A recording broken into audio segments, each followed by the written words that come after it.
Welcome to the Bold Book of the Day with Dr. Denise Nicholson, a show that is a central hub and safe space for authors to share their stories. The Bold Book with Dr. Denise begins now. Welcome back to the Bold Book of the Day podcast. This podcast is for anyone looking for inspiration, where we celebrate the bold, the brave, and the beautiful and creative. Today's guest is one of the most fascinatingly layered human beings I've had the pleasure of introducing on this show. He is a chemist, a classical violinist, a bluegrass fiddler who bussed his way across Europe to fund his life as a poet, a two-time Pushcart Prize nominee, an award-winning essayist, and the grandson of Henrietta Seal Burling. Guys, please welcome. I am so proud and honored to have William Huhn. Thank you very much, Denise, for having me. And I am honored to be here. And I love that intro. It's beautiful. Because you were amazing, William. Thank you. I say that, yeah, and everyone's amazing, but I do these things, and I don't feel like I'm this super layered person. I just do what I do, but I know it comes off that way, like I do all these things, and I do, but you know what I mean. So you wrote to me that you love the word bold and living life to the hilt. Before yes. we even get to the book, who is William Huhn? Well, I'm someone who loves the arts, and next to family and life itself, poetry to me is the essence of my personal being, and I think of humanity. Really, I think that, and I've been pursuing that my entire life. I read poetry every single day. I've been doing that for decades, since I first started writing as a teenager, and I'm also a chemist, and I play music. I love doing all sorts of things, and I think when I was younger, and the term sort of Renaissance man was more in circulation. I sort of tried to be a Renaissance man. And again, I didn't do it because I want to be this, as an ego thing. I just thought that's how you get the most out of life, by trying everything and trying to master as much as you can. So I guess that's how you become this person that's a chemist and a fiddler and a poet and an essayist all at the same time. Yeah, that's why. And they didn't come inorganically. So it's not as though I thought, okay, I'm going to do science, and sort of in the back of my mind is like, you should really try everything, and science is a great field to master. But in my mind, I was in college. I really didn't know what to major in. Mm-hmm. I didn't want to. I was, obviously, I wasn't going to make a living as a poet. No one does. Even the best poets, really. Mm-hmm. Popular ones would have a hard time. But I did want to do something. Eventually, I settled on chemistry because I did want to do something that was much different than the poetry, but it also was a challenge. And it's amazing because when you think about it, and you think about poetry or any of the arts, including broadcasting, as you know, they require a lot of sort of empirical data. I mean, you really have to understand the mechanics of things, including the line of poetry. And so they're all involving, poetry and all the arts are involving intense problem solving. So they really have a lot of overlap. And of course, poetry is an observational art. So one of the things you're really doing is observing very, very closely, in very meticulous ways, people around you, nature, how you feel, how other people feel, how interactions work. Yeah. and all that could be applied to chemistry, how things interact, and you develop models to make sense of them. Yeah, I never saw the correlation before. I just never even thought about it until you said it, and now I realize how true and real that is. Yeah, Yeah. it's amazing. And it never occurred to me either. I mean, at first, I mean, I thought it was an interesting thing. I did well in chemistry, but Hmm. I really went after chemistry because I thought, well, then when I go home at night, my sister's a journalist. She's Mary Huhn. She's a music writer, but I couldn't imagine doing journalism because then I'd get home and I wouldn't want to write anything else.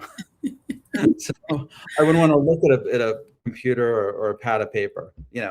But the chemistry would be different. But then after I started doing it and getting more into it, I realized that there was a lot of overlap. And a lot of the great scientific postulates are arrived at in almost a poetic fashion. For example, the benzene ring. Okay, everyone knows what that looks like. Just that ring with 6 sides. Uh-huh. Um, it's a basic structure, and the guy who invented that, my mind's erasing itself. The name will come to me, but he couldn't figure. He was doing all these experiments, and he's trying to figure out what's making these chemicals work this way, and he couldn't figure it out because the structure he didn't imagine a circle. He couldn't imagine a circle, so he was trying to think, well, if these chemicals interact this way and they're like this, then how could it form this? And I don't get it. And how could they?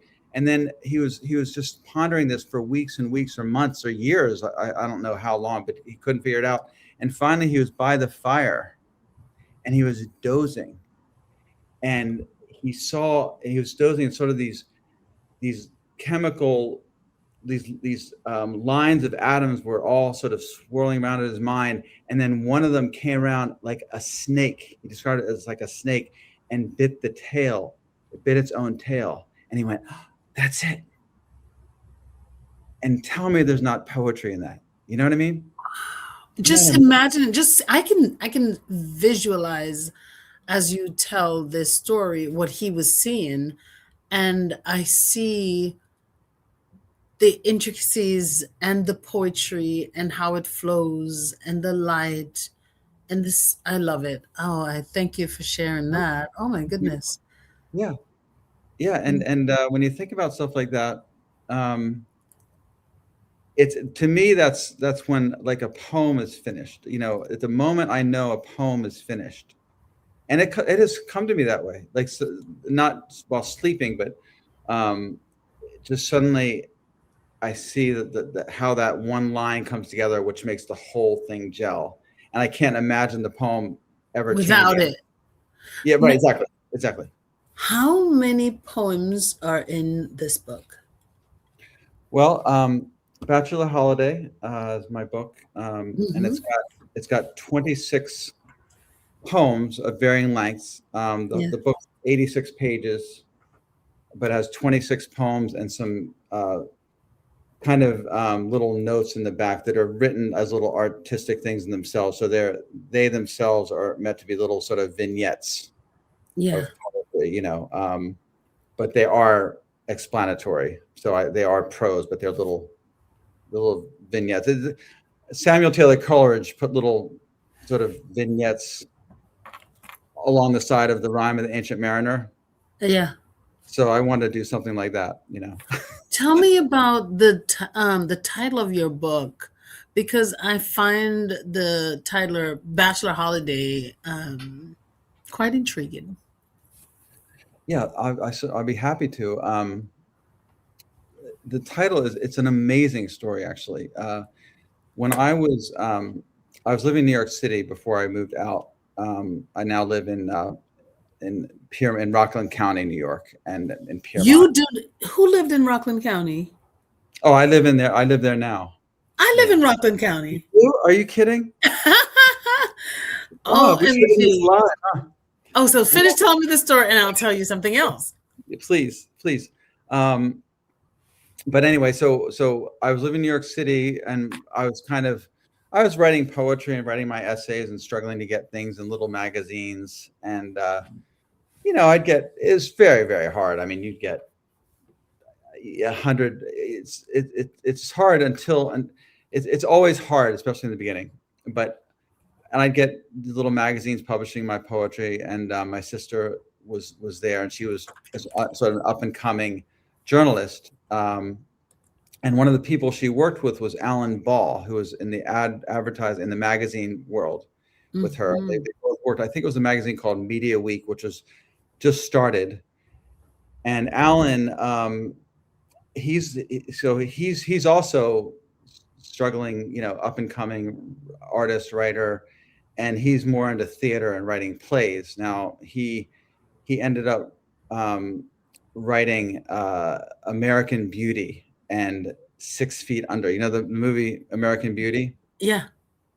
Well, he wrote that after he was discovered, and his discovery is just your quintessential Broadway, off Broadway, impoverished writer. I mean, not really impoverished because he's working for the magazine industry, but but barely making anything.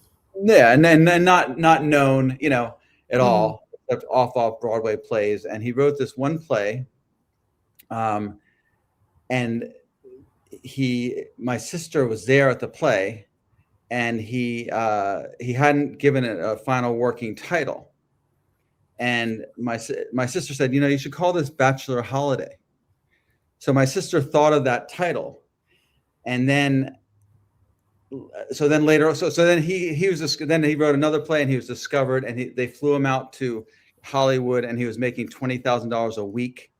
Ooh. And then he wrote 6 Feet Under and American Beauty, and he just became a giant. Like, he's just a giant. But in the meantime, this first play my sister named for him, and then years later, fast forward, 20 years, 15, 20 years later, and I'm trying to find a title for my book, and I'm thinking of all these titles, and I always had loved that title, Bachelor Holiday. And my sister said, I said, well, too bad. And I texted her, I said, too bad I can't name it Bachelor Holiday, because that would be perfect. And she said, oh, you can.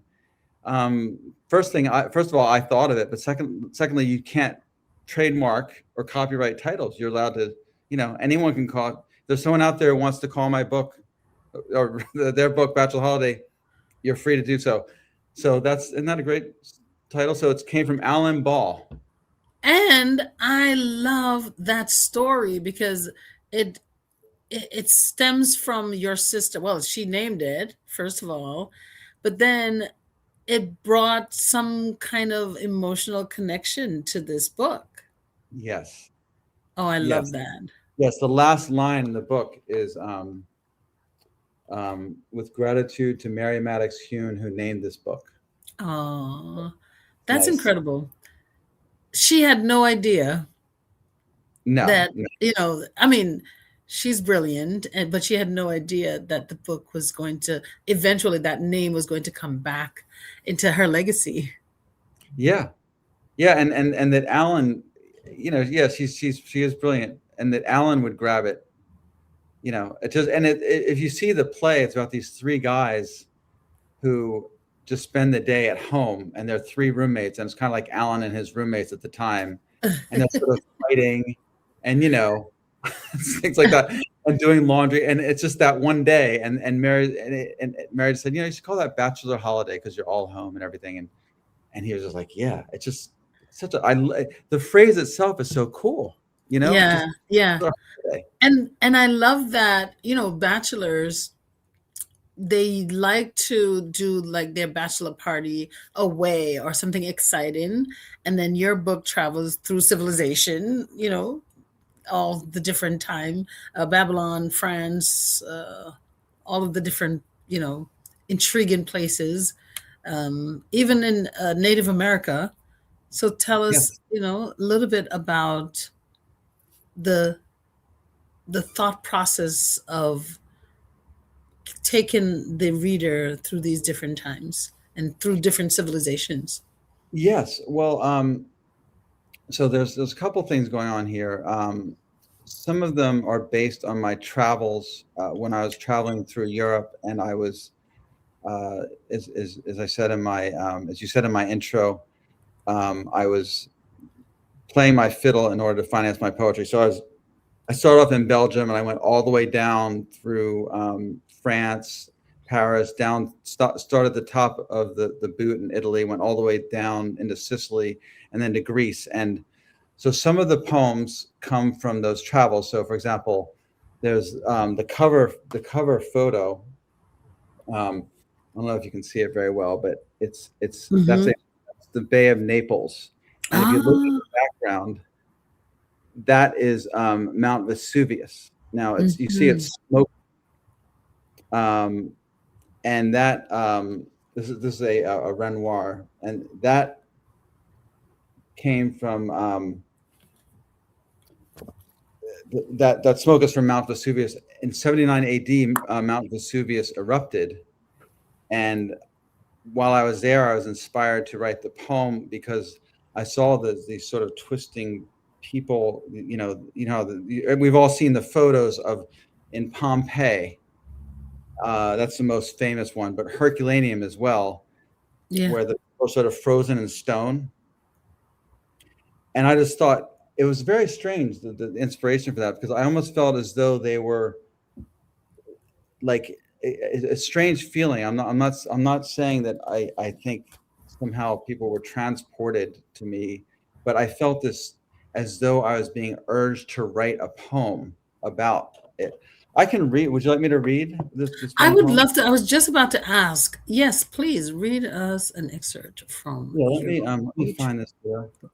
But so I wanted to write a poem that followed one of these poor people from the time it first erupted till their sad end, almost to create sympathy Yeah. for them. I felt they would have needed. And when that happened, a lot of them they sort of fled to these caves, and some of them would grab their jewels and go to these caves. Of course, their jewels weren't going to help them anymore, but they thought they would. So I wanted to sort Right. of follow one of these people from the time it went off to when they were buried, and then their fate. So this is called cast in Herculaneum, because they were sort of cast as statues.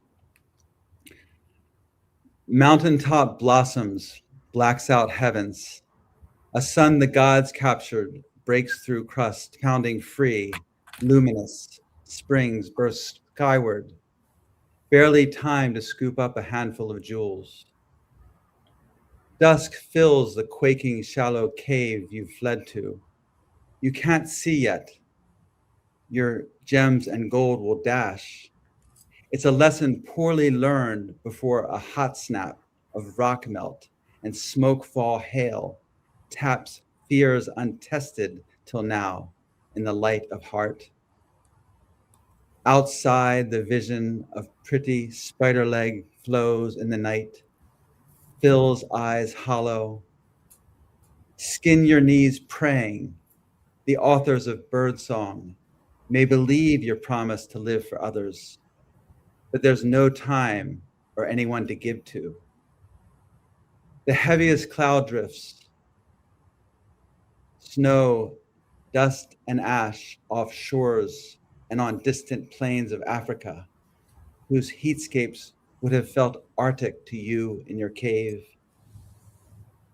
Colorful stones lie near sandaled feet, your hold lost, breath taken. A rough mold catches you crying a prayer God's alone heard. Have them count as somebody. Very spiritual to me. Yeah. Strong emotions, very, very, very spiritual and very vivid. I appreciate the tone and the way you're depicting these people, because so many times we don't hear the stories of poorer people. Right. Yeah. That's right. And these yeah, I mean, and they were just, as I said, they grabbed what jewels they could grab, whatever their riches were, and they found them actually next to the statues of the stone. They'd found it as if they knew they were sort of grabbing them. And Mm. at the end, so there's a picture, by the way, at the end of Athena. So I like to think that this is the goddess that they were praying to. At the end, they were, because of course the Roman gods. Yeah. Yeah. They had, um, and that's a Greek. It's really beautiful. It looked like artwork, guys. You guys have no idea what I'm seeing, but it has some really intricate details. The owl's eyes look piercing. Her dress look very detailed. Oh my goodness, it looks like Beautiful yeah, picture. royalty. Yeah, it's such a beautiful picture, and an artist on the web, who I found her. I had to track down all the art for this. Yeah. But she just is an absolutely wonderful artist. I just want to mention her name so we don't lose her. Yeah, her name's Claudia Olivos, and yeah, it's the Roman name is Minerva, but it's the goddess of wisdom, Athena in the Greek. But yeah, so that was Beautiful. one. Yeah. Well done. The most extraordinary lives are lived by people who just aren't as famous. And I think that your book of poem is paying homage to those beautiful, extraordinary, well-lived life. Yeah, I think that's absolutely right. And there's no better example here than someone who's not only not famous, but we don't even know their name anymore. But there is, as I said, it seemed like there's a little spirit there saying, Yeah. tell my story. Yeah. It just felt that way. Again, I'm not trying to say like there's some occult thing or anything, but it just felt that way. Yeah. Kirkus Reviews, they gave you a star review, which is incredible rare. And they described your poems as packing a lot of feelings, or I think they said a wallop of feelings. I love that expression. Visiting everything from royal romance to the churchyards or desolate churchyards to a city being destroyed. How do you move so fluidly between the epic and the intimate? Well, I think that's a very good question. I, in a way, it's like swimming, or like breathing. Like I don't really know how, but I can tell you this. That because the poems sort of tell me how long they're going to be. I Yeah. may start out with a poem that's supposed to be just a few lines, and it ends up to be the longest in the book. That poem with the longest in the book is the First Love of the Sun King, And about how Louis the. long is that book? That poem? That's about 150 lines. Oh, okay. But So I have other that's ones a that are page four and a lines. half. Yeah, yeah. Yeah. Well, it's a little longer in this, but because of the way it's set up. But Yeah. it's since it's with the stanzas and all. But Yeah. anyway, but I didn't know it'd be that long. And there's also 4-line poems in this book, and there's a lot of shorter poems. But yeah, and what happens is it's an excellent question, because those poems seem to be made up of the longer ones, of a lot of intimate moments. You see, and it's almost as though the intimate moments are just connected in the longer form. You see. Yeah. So they connect themselves. So one leads to another, and it's the whole time whenever I'm writing, it's as though the poem's kind of telling me how to write itself. That's how it feels, really, and it tells me when it's done. What do you want the reader to get out of this book of poems? Well, I'd like them mainly to feel as though that they have seen something that's not part of their usual life, you see? And I really write for that. I write because I want people, it's really for seekers. It's really, Yeah. I said that in my interview questions for another, um, in another form. So it's really for seekers. It's for people who are trying to find something else. Yeah. So I describe it this way. A lot of people live their lives because no one's kind of shown them anything else. It's a sort of a paint by numbers. Um, they're living their lives as sort of paint by numbers, and yet all of us have this great capacity to sort of step outside that paint by numbers. And I'm trying to sort of, with this, have them sort of just leave that behind, leave the map behind for a minute and step outside and find something else here. And I think that I think this book offers that. I really do. And I that's that's part of the inspiration for it. You've said that the book is about removing blinders and confronting fears headlong. And I believe that that is something that the audience can expect to get from this book. Just learning to be fearless and more trusting of your existence. Yeah, that's part of it. That's at the core of it, for sure. These poems, even like the one I just read, um, these poems do not fear to go into a dark place, and yet they find light there. So at the end, when it says let them count as somebody, Mm-hmm. let um, the person was alone and they're praying, and just then in their final moments, their statue looks like this, but it says to the reader, let the gods, even though no one hears them, and they're alone, let the gods that they are praying to count as someone with them. And so it puts a light there. You see what I mean? Yeah. And inspires us to stay bright. I believe that when people confront some of the harder things in life to confront, they end up finding more light in life.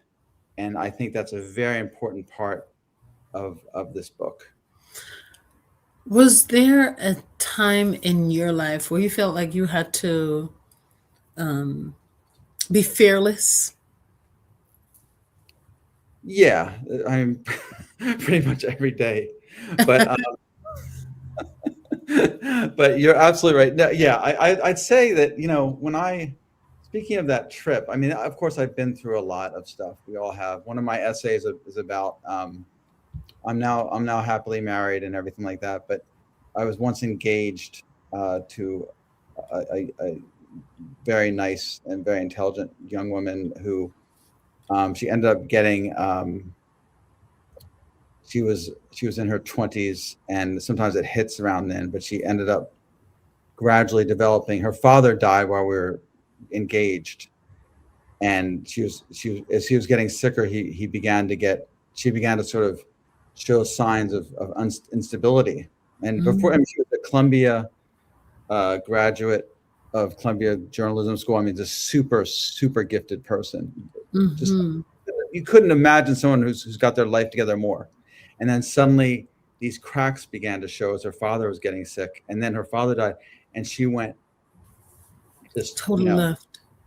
total, just, and she had to be hospitalized. I mean, she was, I know right now what insanity looks like close up, and I was the Yeah. person closest to her.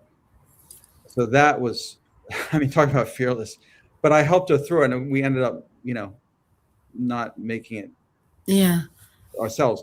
But yeah, But uh, you see how close we are to how life is. Like you one day you have total joy and total happiness, and then that sudden switch because something so significant to you happens, and it could happen to someone else and they manage it a different way, but it's about the capacity that each of us have that can help us through these times. Yeah, you're And true. it's, that shift happened so quickly for her because she didn't just, it was because of the illness that initiated that. Exactly. Yeah, Her she didn't. father's illness. Yeah. Yeah, but I mean, it was in her. I mean, a lot of times it takes a sort of outward pressure to. Yeah, and because of the capacity that we each have, she didn't have that because of whatever reason, um to to to to to maintain, to go through it, to withstand it, the resilience of what was going on with her father. Yeah, and a lot of time, I mean, it probably would have hit at some point anyway, Mm-hmm. Okay. but Mm-hmm. the fact that she was under that pressure triggered it. And looking back, I mean, I wrote for Rosebud magazine, which is a very good magazine. I wrote an essay about it, which was named in Best American Essays. Is called Silver Hill. About that's the you've probably heard of that, Silver Hill in Connecticut. It's I, a I I have. yeah, it's a mental hospital, and I Yeah. had a teacher there. But I wrote the whole story. Of course, I didn't use her name, but it's really one of my best pieces of writing because it was so deep in me that there was no, and I didn't fake it, and I couldn't fake it, and it. I can't really say it was cathartic. I mean, I moved on. That was many years ago. But it sure helped me to write it, and but it was real writing. I mean, it's how can you not write something like, if you're going to write that, it's going to come out real. Yeah, because it's so raw. You've lived through every emotion you can think of while experiencing that time with her. So yeah. Yeah, and I wrote a poem actually. I have it memorized, but I'm going to pull it up anyway, just in case I lose my way.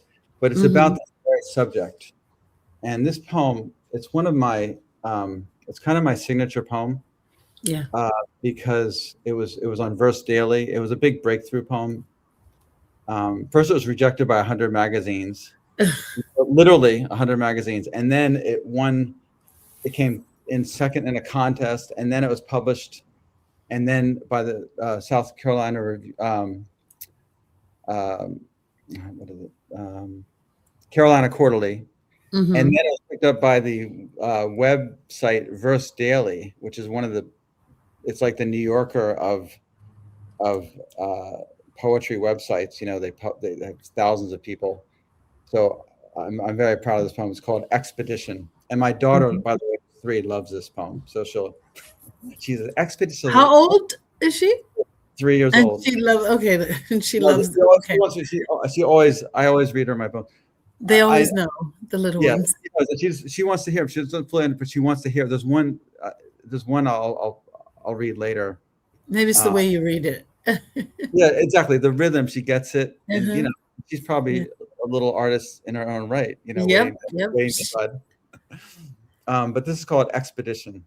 Hmm. It's not just the same thing as with losing friends as we get older. Expedition. The friends I lost would not have made it to the top anyway, scattered on the mountainside in night like uncharted stars. Though they'd sworn loyalty, at the first remembrance of their padded lives, even the truest of them became liabilities.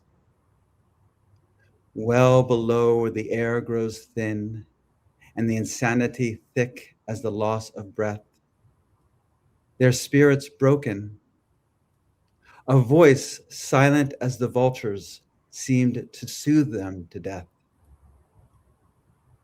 They returned to the safety in numberless faces, eyes already sinking like grave markers.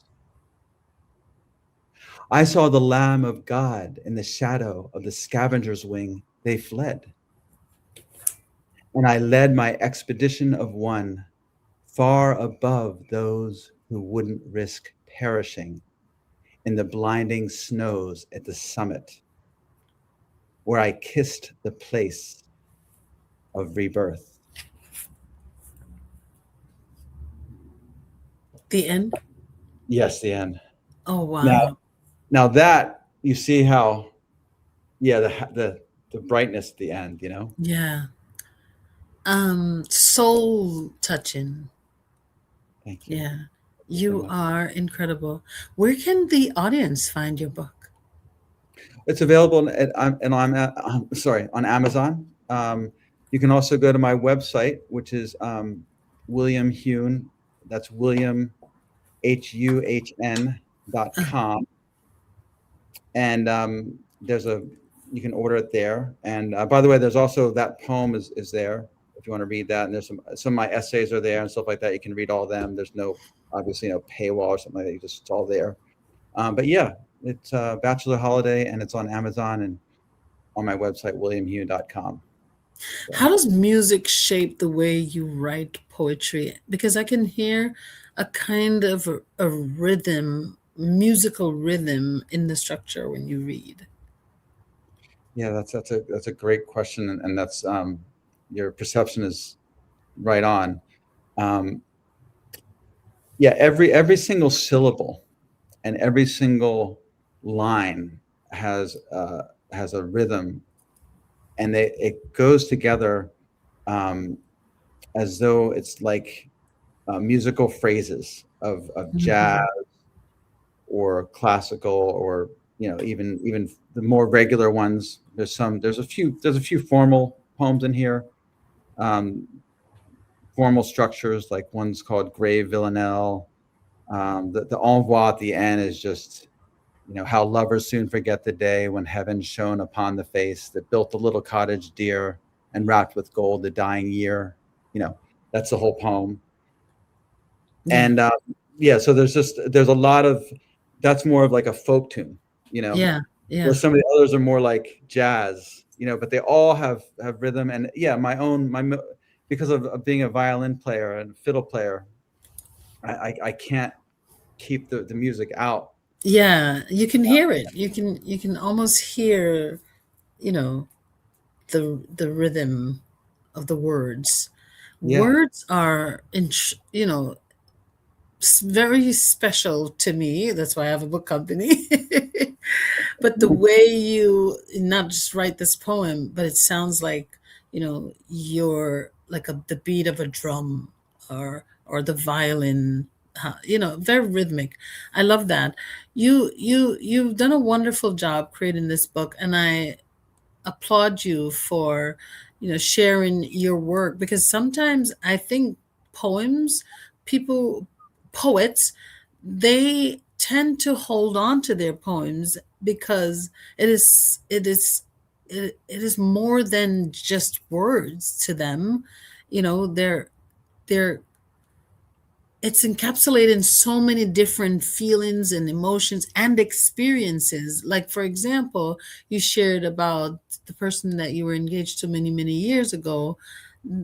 That coming together and having those experiences and then putting it into words, you almost don't want to share it with the world. Yes. But That's thank you. You did that. You let it go. And that was not easy, right? No, it wasn't easy. I mean, I had to, even though I masked her name, there was other people's names in it that I kind of had to, like, career wise, because they were involved in her work. But that's okay. They didn't mind. I mean, I didn't say anything negative about No, any. no, no, no. You were very respectful. Also, Yeah. tell me about your grandmother, Oh Henrietta yeah. So Sickerly, yeah, Henrietta Seiberling. co-founder of Alcoholics Anonymous. Yes. That's So extraordinary. yeah, she's something else. I'm actually done the book. I'm in the final proofing stages, getting ready to start getting it out there. But she in 1935 introduced Dr. Bob to Bill Wilson. Now, those are the two embedded, or the two fully recognized co-founders of Alcoholics Anonymous. But she's known for introducing them. But in fact, she did much, much, much more. And I mean, her story is what she did for Alcoholics Anonymous clearly. And I'm using only family papers. So I'm using not only, but 90% family papers and sources that no one has seen, mainly family papers, but sources no one has bothered to look at in, what is it now, 35. So in 90 years, or after that as well. So in say half a century. And this book puts her in her rightful place as a solid co-founder, at least. I mean, what she did, she considers that part that she did introducing them as the least of what she did, the least. But she was a woman in 1935. You get no credit, No credit that she was expected to be a mother. Yeah.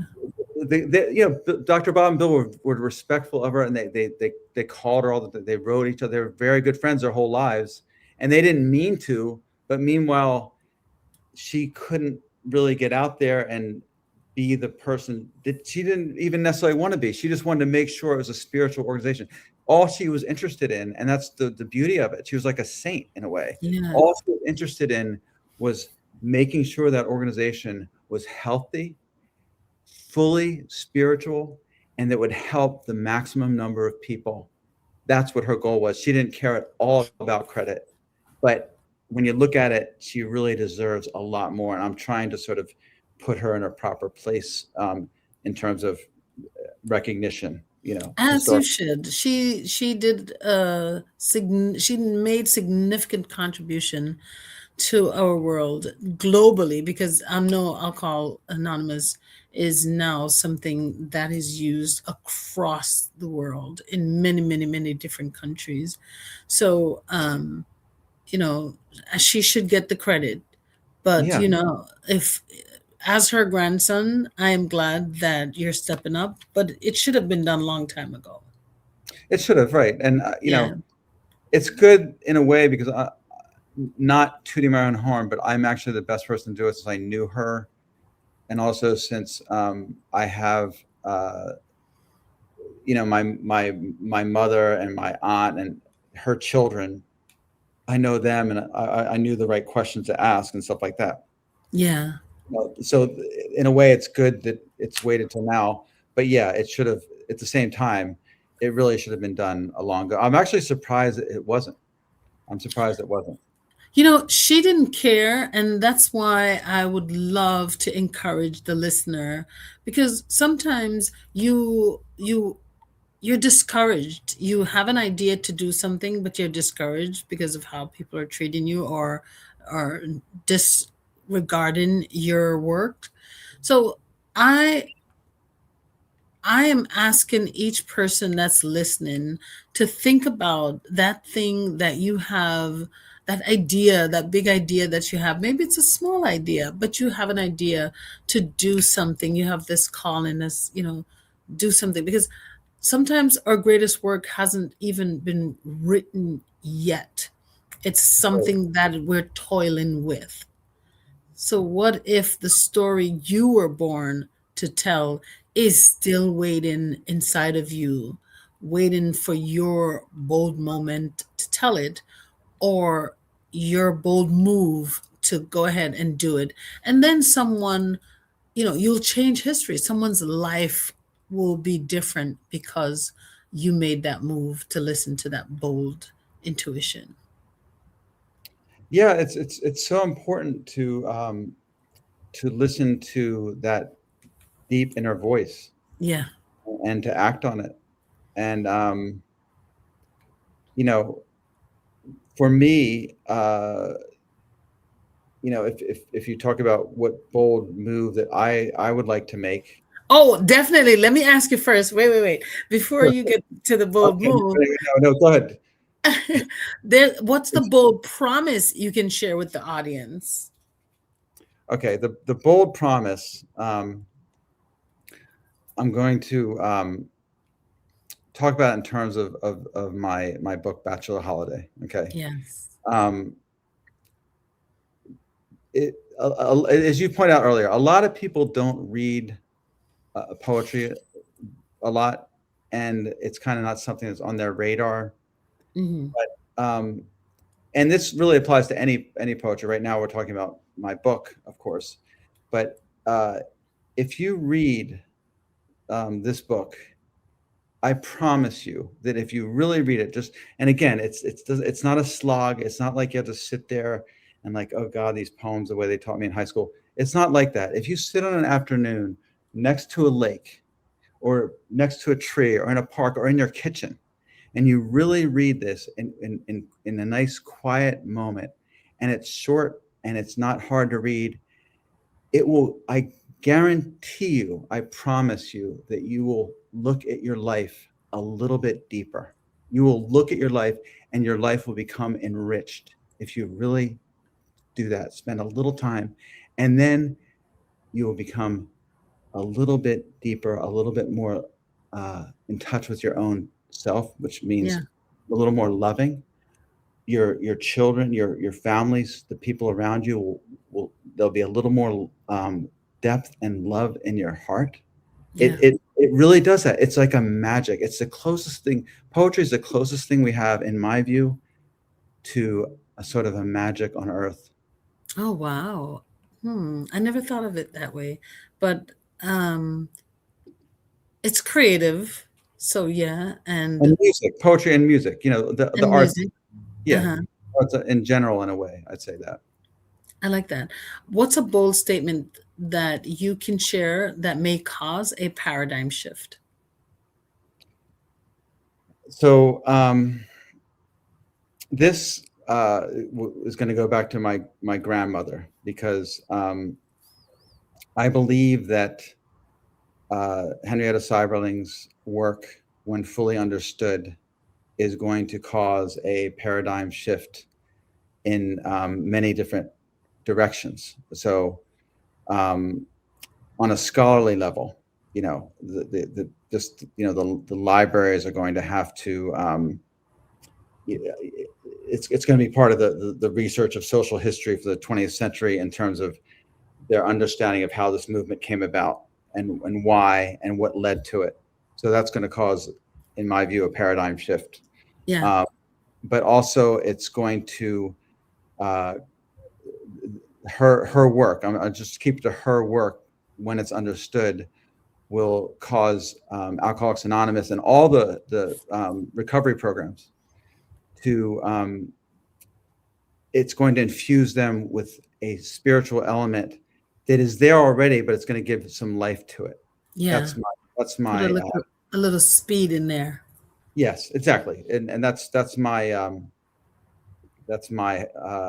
hope, and I believe it will happen with that, and I think it's very important that that's recognized. I believe your grandmother would be very proud of the work that you've done for yourself and the contribution that you're adding to the world. And I think she'll be very proud of the work that you're doing to honor her. Thank you. I hope at one point in the book, I actually say that I say I talk to her directly, and I say, Mm. grandmother. This is way deep into the book. It's a long book. It's over 300 pages, and I say, um, I forgive me for delving into reading your letters and everything in your diaries, but I hope that you find this worthy. I hope you find that I'm doing something that's worthwhile and equal to the spiritual realm that you tried to bring to the world. So I say it out loud, kind of what you just said. Yes. So Tell us, what's the bold move that you'd like to make in the future? Okay. So this is in a completely different direction, but so I have a daughter who's 3 and a son who's 9, and the bold move is that I hope to discover what's best for them and what their talents are, and to be able to nourish those and go after that nourishment for them boldly, and really try to bring them up in such a way that that their little cells flourish, and that Yeah. is, but also in a way to do it in such a way where I let them be what they are, like find what they are, Yeah. and to be able to do that, and then to sort of step off a little bit. That's probably one of the most bold things you can do as a parent, is to step off and let your children be who they are while still trying to nourish them. Now that this is not like world changing. Like I talked about my book, and then Henrietta, and then something a little more intimate for me. But this to me is the boldest move I can do. Yeah. I got really emotional just listening to you speak about your grandmother, because I'm a grandmother. And Oh, yeah, and so I was all in my head thinking about my grandson doing some research about me when I'm gone. And it's an honor just to have you on my show. Just for me to reflect, it's a big deal on, the future of the legacy, the things that I'm leaving behind. And to see someone take such great care, it really impresses me. So thank you for the work that you're doing. And thank you for coming to our show, William Huhn, chemist, fiddler, poet, essayist, and one of the most genuinely bold humans to sit with me on this show. So thank you very much. it's so nice, Denise. Thank you for having me.